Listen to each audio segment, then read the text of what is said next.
2027 중국 대만 침공설을 두고 많은 이야기가 있는데요. 박사님 보시기에는 실현이 가능한 걸로 보이시나요? 가능하다면 어떻게 실현이 될 걸로 예측하시나요?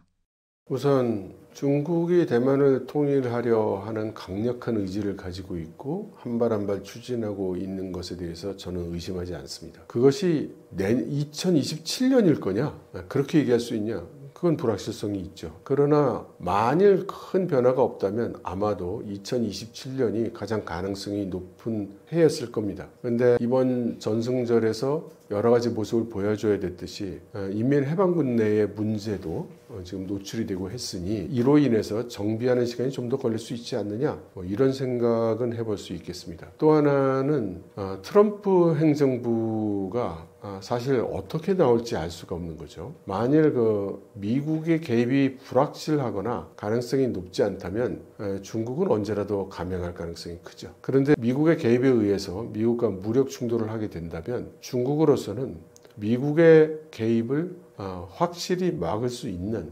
그런 판단을 하기 전까지는 신중하게 움직일 것으로 생각을 합니다. 그러면 어떤 식으로 전쟁이 진행될 것 같은가 라는 거는 제가 사실은 이미 시작된 전쟁이라는 책에서 아주 열심히 상세하게 풀어놨습니다. 여기서 이제 반복해서 큰 개요만 말씀드리면 대만을 통일하기 위해서는 대만을 공격해야 되고 대만을 공격하기 위해서는 미군의 개입을 견제해야 되고 그러면 견제하러 들어올 미군은 주로 어디에 있느냐? 괌에 있고 오키나와에 있고 일본 영토에 있고 지금 필리핀의 기지들을 만들어서 거기에 들어오고 있고 그리고 한국에 잔뜩 있죠. 그래서 중국은 주한 미군과 주일 미군을 먼저 견제하는 작업을 할 거라고 저는 생각합니다. 그럼 어떻게 견제를 할 거냐? 일본에 대해서는 그래서 러시아와 함께 여러 가지 군사 훈련을 하고 있죠. 그래서 아마도 일본의 북부 지역에 사소한 소규모의 소요 사태를 일으키거나 또는 위협을 압박을 또는 도발을 할 가능성이 있다고 생각합니다. 그렇게 함으로써 일본 국민들이 주일 미군이 일본을 지켜야 한다. 이제 이런 여론을 하게 만들고 그다음 자위대가 일본 열도를 떠나서 자국을 지키지 않고 외국으로 나간다는 이제 그런 개념에 대해서 저항을 하도록 유도할 거다. 동시에 가장 근척 지점에 있는 주한 미군에 대해서 해야 되는데 주한 미군은 이미 중국이 대만을 공격한다면 즉시 참전하겠다고 이미 선언을 했습니다. 그러니 중국 입장에서는 주한 미군을 견제를 해야 되겠죠. 어떻게 견제하느냐는 건데 일단 시작은 북한을 이용한 소요 사태를 만드는 가능성이 크다고 생각합니다. 북한이 전쟁을 일으킨다기보다는 여러 가지 군사적으로 우리 한국을 긴장하게 만드는 상당한 규모의 그런 긴장감 조성이 있을 수 있다. 예를 들면 저희 대치하고 있는 군사 분계선의 남쪽 한계선 아래쪽으로 포격을 한다든가 만일 중국이 대만을 공격하기 시작한다면 주한 미군 기지도 공격에서 벗어날 수 어려울 것이다. 그렇다면은 평택항이라든가 오산 기지라든가 군산 기지라든가 우리 한반도 내에 있는 미군 기지가 200군데가 넘으니 그런 주요 미군 기지들에 대한 공격을 당한다면 우리나라로서는 거의 전 국토에 걸쳐서 공격을 당하는 이제 이런 위협에 처하게 되겠죠. 아마 준비되지 않은 상태에서 참전할 수밖에 없게 될 가능성이 크다고 생각합니다. 그렇게 돼서 아마도 중국이 대만을 공격하는 것에 대해서 미국, 일본, 한국 3개 군대가 동원될 가능성이 크다고 생각하죠. 중국의 높은 해외 의존도와 공산당 엘리트들의 미국 자산 문제가 대만 침공의 제약이 될 수 있나요?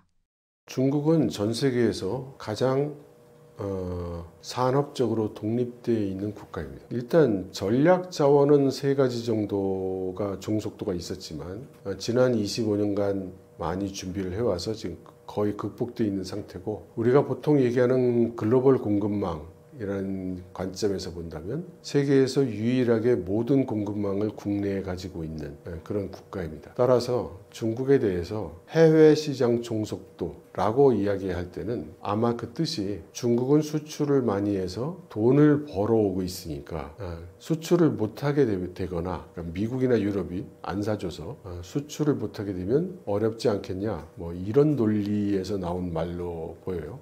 근데 지금 그 미국이 전 세계 무역 시장에서 수출에서 차지하는 비중이 한 10% 정도에 불과하고, 중국은 대미 수출 규모가 지난달에 보면은 전년 대비 뭐 30% 이상 줄었습니다. 33%인가 뭐 이렇게 줄었죠. 반면에 아프리카를 중심으로 해서 글로벌 사우스 시장에서는 매우 증가를 해서 합계로는 그 지난달에 전년 대비 수출이 20% 정도 늘었습니다. 그래서 질문의 의도가 어딨냐에 따라서 대답은 달라지겠지만, 중국 너는 공급망이 다른 나라 글로벌 시장에 종속되어 있는 게 있지 않니? 라는 그런 의미의 질문이라면 그건 질문이 잘못됐다. 중국은 종속되어 있지 않다. 그런데 만일에 수출 시장이 줄어드니 너는 큰일 나지 않았니? 이런 의미에서 하는 질문이라면 중국은 그에 대한 대비를 해와서 지금 수출에 관한 한 잘 대응하고 있다. 이렇게 말씀드려야 될 것 같습니다. 진 교수는 중국이 전면전보다는 해상 경제 봉쇄 같은 단계적 압박 방식을 선택할 가능성이 크다고 예측했는데요. 이런 봉쇄 전략이 현실적으로 얼마나 설득력이 있다고 보시나요?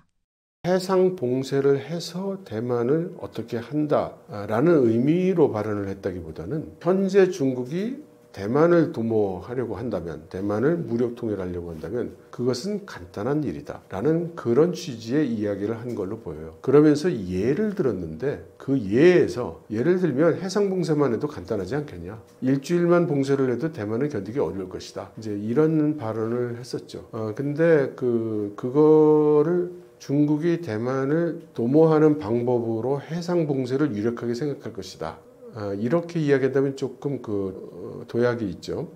물론 과거 현재도 그렇고 적지 않은 전문가들이 중국이 대만을 압박하고 통일하려는 수단으로서 해상 봉쇄를 할 수 있다라는 이야기를 많이 하고 있습니다. 그래서 군사 작전을 할 때도 해상 봉쇄를 염두에 두고 훈련한 게 아니냐, 이제 이런 관측들도 많이 나왔고요. 저 개인적으로는 그 의견에 동의하지 않습니다.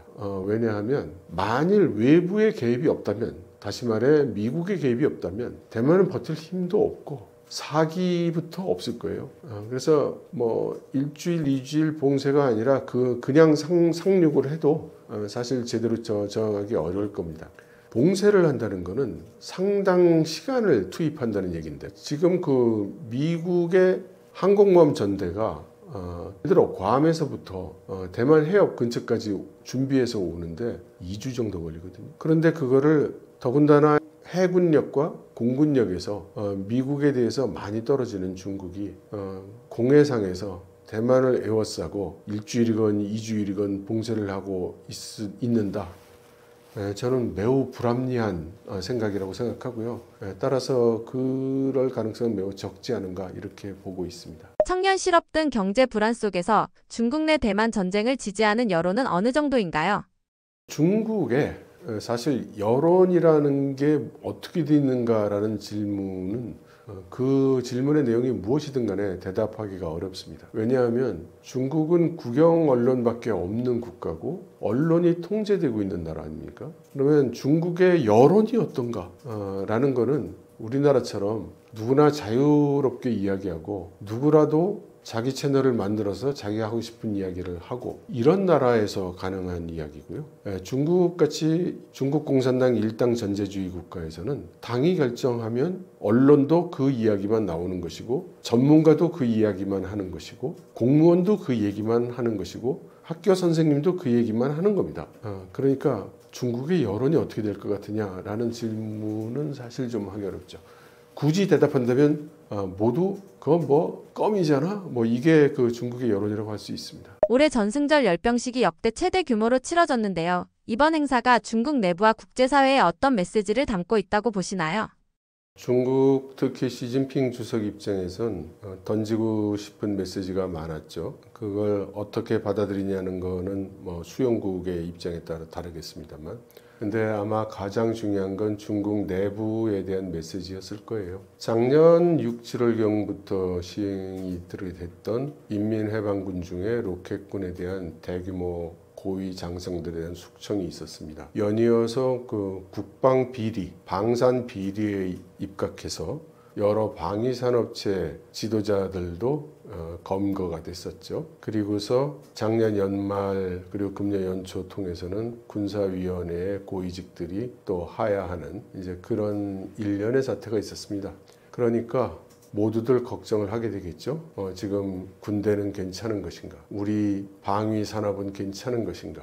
문제는 없는 것인가? 군은 주석에게 충성하고 있는가? 등등 말이죠. 그래서 시진핑 주석 입장에서는 자신의 위치가 굳건하고 군대의 지지도 굳건하며 군에도 문제가 없다는 점을 아마 국내 사람들에게 보여줄 필요가 있었을 겁니다.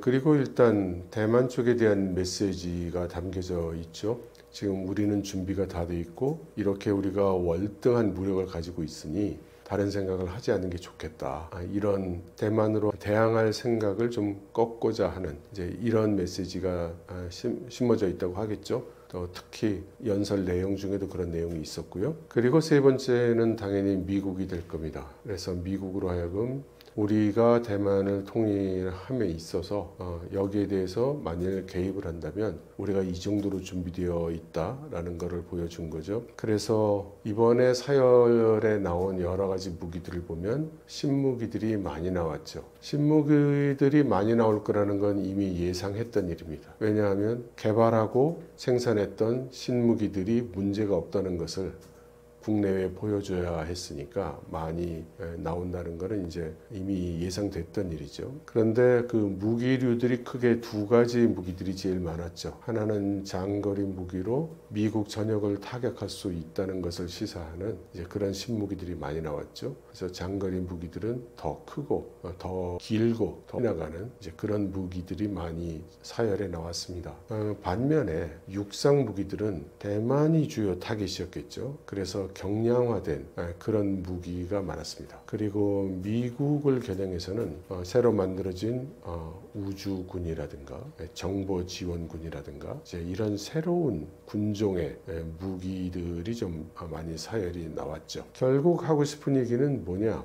지금은 공산당 일당 전제 체제가 공고하고 그리고 군은 동요가 없고 군은 중앙공산당과 공산당 중앙과 시진핑 주석에게 충성하고 있고 그리고 전쟁 준비는 잘 준비되어 있고 규모는 이렇게 충실히 되어 있고 그런 메시지를 던지는 거죠. 동시에 한국이나 일본 같은 국가에도 던지는 메시지가 있었죠. 너희들이 지금 미국과 손을 잡고 우리와 군사적으로 맞서겠다는 것인데 한번 봐라 뭐 이런 게 되겠죠. 그러면서 러시아의 푸틴과 북한의 김정은을 데려다가 양쪽에 내내 데리고 다니는 그래서 세 사람이 같이 다니는 모습을 보여줬습니다. 실제로 노골적으로 말하진 않았지만 핵을 보유한 3개국 정상이 힘을 합치는 그런 모습을 보여줌으로써 미국, 일본, 한국 같은 적성 국가들에 대한 협력 의지를 보이고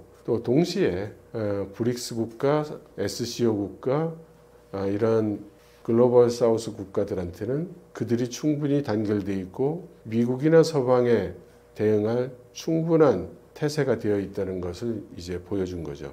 최근 시진핑 주석의 건강 이상설과 권력 불안설이 제기됐는데 이번 전승절을 통해 그의 권력 기반이 더 공고해졌다고 평가하실 수 있나요? 건강 이상설이라든가 권력 이상설은 사실 없었죠. 그런 이야기는 권위 있는 미디어에서는 나온 적이 없고 일부 반중 유튜버 이런 곳에서 이제 나온 이야기인데 그걸 그런 설이 있다고 이야기해 줄 수 있는지 잘 모르겠습니다. 저 개인적으로는 시진핑 주석 무슨 설 같은 것은 처음부터 근거가 매우 취약한 믿기 어려운 이야기였다 이렇게 생각을 합니다. 아무튼 이번 그 전승절의 모습을 보고 푸틴이나 김정은과 함께 여러 국가 정상들과 회담을 하는 내용을 보면서도 건강 이상설이나 또는 뭐 권력 이상설을 이야기한다면 좀 합리적인 행동은 아닌 것 같습니다. 김정은 위원장이 베이징 전승절 행사에 직접 참석했는데요. 이를 통해 현재 북중 관계 어떻게 보시나요? 과거에 보면 시진핑 주석 권력 이상설과 마찬가지 수준으로 뭐 북한과 중국의 관계가 나빠졌다, 뭐 이런 이야기를 하는 일부 유튜버들이 있었습니다. 그런데 실제 그런 현상이 있다고는 보기 어렵죠.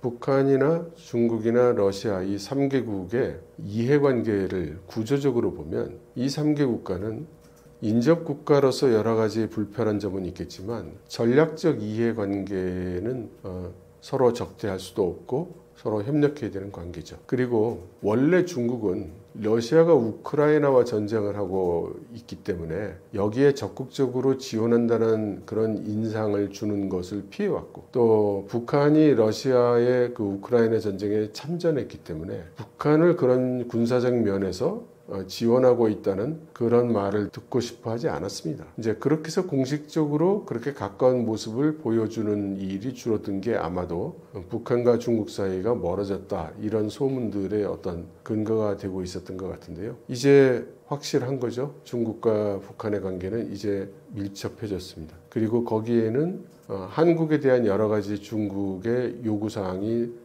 받아들여지지 않은 것도 크게 작용을 했겠죠. 물론 우리나라의 이재명 대통령이 이번 전승절에 박근혜처럼 올라갈 수는 없었죠. 하지만 만에 하나 이재명 대통령이 천안문에 올랐다면 김정은이 거기 같이 나타나는 일도 없었을 겁니다. 그렇다면 중국, 러시아, 북한 3개국의 긴밀한 군사협력의 가능성, 이것도 조금 멀어질 수는 있었겠죠.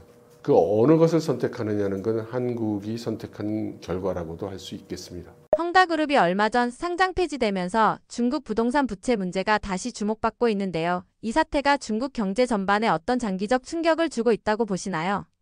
헝다가 이번에 정식으로 상장 폐지가 되면서 수년에 걸친 헝다 도산의 피해를 최소화하려는 노력이 종결됐다고 봅니다. 이게 거꾸로 중국의 부동산이 어떻게 될 것 같으냐는 문제의 시작으로 인식한다면 그건 조금 잘못된 거죠. 중국의 부동산 문제는 거의 10년 전부터 출발한 것이고, 그것이 팬데믹을 통해서 급격히 단기간 내에 악화된 것입니다. 헝다 사태가 우리들 앞에 나타났을 때 길은 이미 하나였죠. 헝다는 도산의 길밖에는 다른 길은 없었습니다. 다만 그 헝다의 도산을 최대한 피해를 최소화하기 위해서 지금껏 몇 년에 걸친 도산을 향한 길을 걸어왔던 것이고, 그 대장정이 이제 막을 내린 겁니다. 따라서 이 상황을 보고 지금부터 중국의 부동산이 이렇게 될 거냐 저렇게 될 거냐 생각하실 필요는 없습니다. 그리고 중국의 부동산의 그 구조적 문제는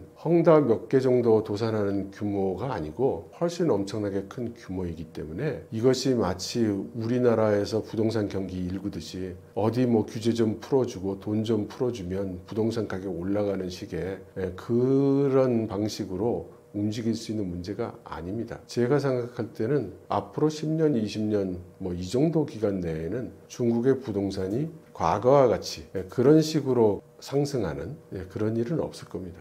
중국의 청년 실업률이 여전히 높은 수준이라고 하는데요. 이런 상황이 장기적으로 중국 경제와 사회 안정에 어떤 위기를 초래할 수 있다고 보시나요?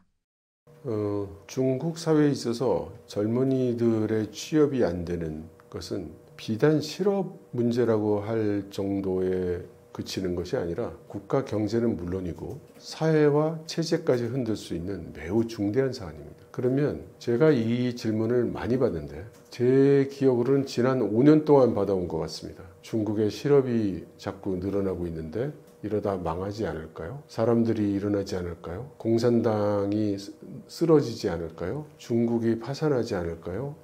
이거를 지금 한 5년째 듣고 있습니다. 반면에 중국 공산당이나 중국 정부가 실업을 해소하기 위해서 어떤 노력을 하고 있는지에 대해서는 묻지도 않고 이야기해도 듣지도 않고 그냥 악화되고 있으려니 라고 지레짐작을 해서 이런 질문들을 던지죠. 근데 지금 그 중국 공산당과 중국 정부는 그동안 열심히 노력을 해왔습니다. 이 실업 문제라는 것은, 특히 청년 실업 문제라는 것은 아까 말씀드렸다시피 중국 공산당한테는 너무나 중대한 문제거든요.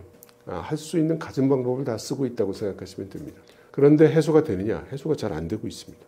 해소가 왜 안 되느냐? 여러 가지 이유가 있는데 가장 본질적인 이유는 과거 중국이 20, 30년 동안 고도 경제의 성장을 했습니다. 이때는 누구나 돈이 좀 있으면 공장을 빌리든 세우든 해서 무언가를 열심히 만들면 그 물건을 팔 수 있었습니다. 어떤 사람들은 그걸 압축 성장이라는 단어로 표현하기도 하지만 이제 제가 볼 때는 그동안 밀려있던 수요가 폭발이 되면서 만들기만 하면 팔리는 그런 상황이 연출이 됐던 거죠. 그런데 이것은 2007, 8년경에 들어서서 문제를 드러내기 시작합니다. 더 이상 만들어도 수출에도 한계가 오기 시작하고 내수에도 한계가 오기 시작하고 국내 경쟁은 심해져서 수익성을 유지하기가 어려워지는, 말하자면 그런 경제 구조의 한계에 왔던 거죠. 그래서 2007, 8년경부터 이런 식의 양적 확대, 산업의 양적 확대로는 곤란하다, 이런 인식이 널리 퍼졌습니다. 그래서 이것을 수정하기 위한 정책이 그동안 여러 가지가 있었어요.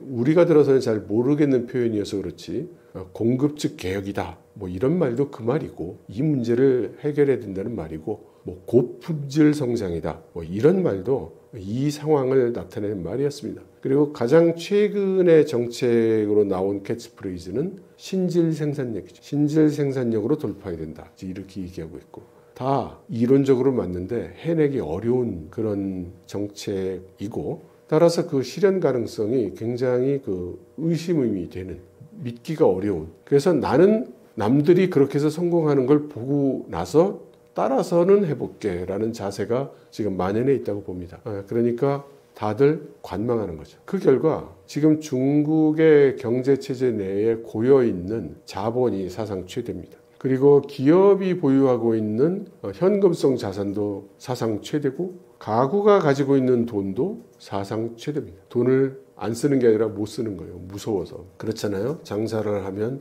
성공할 것 같지 않고, 장사를 하고 있는 현재 아이템도 지금 계속 어려워지고 있고, 새로운 아이템은 불확실성이 너무 크고, 그런가 하면 가구도 마찬가지죠. 지금 열심히 대출금 갚고 있는 우리 집은 집값이 자꾸 내려가고, 게다가 취업은 그만두고 해고 안 될지 그게 더 걱정이고, 그러니까 불확실성이 크고 어려움이 크고, 정부 재정도 엉망이 돼가고 있고, 그러니 아무도 돈을 못 쓰죠. 그런 상황이 있는 겁니다.